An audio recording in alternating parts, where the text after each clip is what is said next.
Okay, now we're going to talk about Alec Baldwin. Alec Baldwin seemed to have made a deal with the devil because he was back in the spotlight and getting plenty of attention when he got the position on Saturday Night Live to mock Donald Trump. And it's a shame. He's a pretty good actor, I must say. But I think he's an aggressive and sinister human being. And no one should be laughing at Alec Baldwin. It's not funny.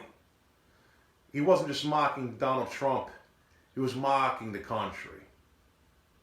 And now he's got blood on his hands. It's nearly like a sequel to The Devil's Advocate, where they're going to let this guy fly high again, be the star of the show, but then you're going down. Murder. One. But maybe he'll get off, just like in The Devil's Advocate when Craig T. Nelson killed his wife and other person, the maid in the house, right? We killed two people in that one too, and I think that particular scene was filmed in Donald Trump's personal penthouse. Isn't that interesting? Donald Trump was mentioned in The Devil's Advocate in the beginning, where he was at a emergency power meeting. He couldn't make the meeting when Neo goes to meet all the big shots, movers and shakers. Senator D'Amato was also in that movie as himself as well. Well, while you were laughing, getting mad at Donald Trump, the whole country was being subverted economically. If you ever saw the movie Pretty Woman,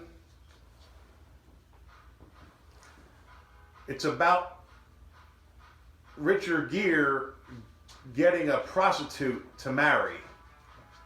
But the type of job Richard Gere had, he was a corporate vulture. So basically, he would buy distressed companies and then bust them up and sell them for a profit. And as a matter of fact, the guy who played Randolph Duke from Trading Places was also a co-star of that movie. And he was the owner of an industry that Richard Gere was buying out. Now, why do you say, what's that got to do with anything? Because we're going to talk about Wilbur Ross. Who knows anything about Wilbur Ross? You want to learn about Wilbur Ross? No, not Wilbur from Mr. Ed, the talking horse. Wilbur Ross. Yeah. Wilbur Lewis Ross, Jr., born November 28, 1937, is an American businessman who served as the 39th United States Secretary of Commerce from 2017 to 2021, a member of the Republican Party. Well, hold on right there. A member of the Republican Party. Only until he was appointed the position of Secretary of Commerce. Up until then, he was a lifelong Democrat.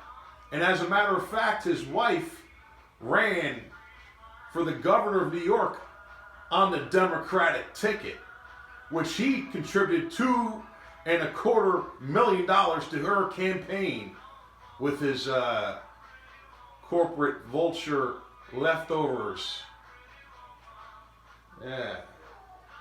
Also, back in the day when Donald Trump was operating his casinos that he was so infamously famous for going into bankruptcy, it was Wilbur Ross who bailed Trump out from his bankruptcy. Now, back to Wilbur. Before founding W.L. Ross and Company, Ross ran a bankruptcy restructuring practice at N.M. Rothschild and Sons in New York beginning in the late 1970s. In April 2000, Ross left Rothschild to found W.L. Ross and Company. Ross was a banker known for acquiring and restructuring failed companies in industries such as steel, coal, telecommunications, and textiles, later selling them for a profit after operations improved, a record that had earned him the moniker the King of Bankruptcy. Ross has been a chairman or lead director of more than 100 companies operating in more than 20 different countries.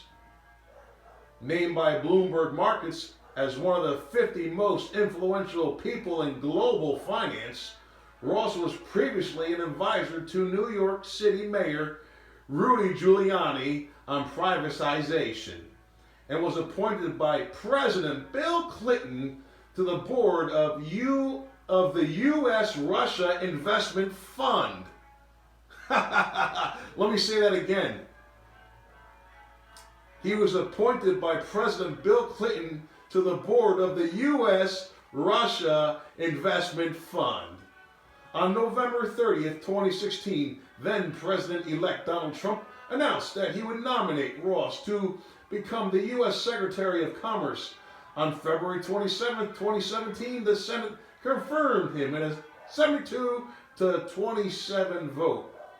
He was sworn into office February 28th, 2017 at age 79. He was the oldest first-time cabinet appointee in U.S. history. Now, you remember back in the day when Ross Perot was warning of that large sucking sound? And he said that's the large sucking sound of the economy being drained out of America, and everyone laughed at him while he was being mocked on also Saturday Night Live by Dana Carvey, which was also pretty funny, but we were pretty damn stupid not understanding it was a major distraction, and the guy was telling the truth, and they put out these hit pieces to distract us from understanding what was to come. And I now will warn you, you're not going to hear a large sucking sound anymore. But now a large guzzling sound. And that's the sound of Kool-Aid being drunken down in two flavors, red and blue. I hope you got a good kick out of this video. And I hope I got you to think about your life. And I appreciate you. Thank you for watching. See you next time.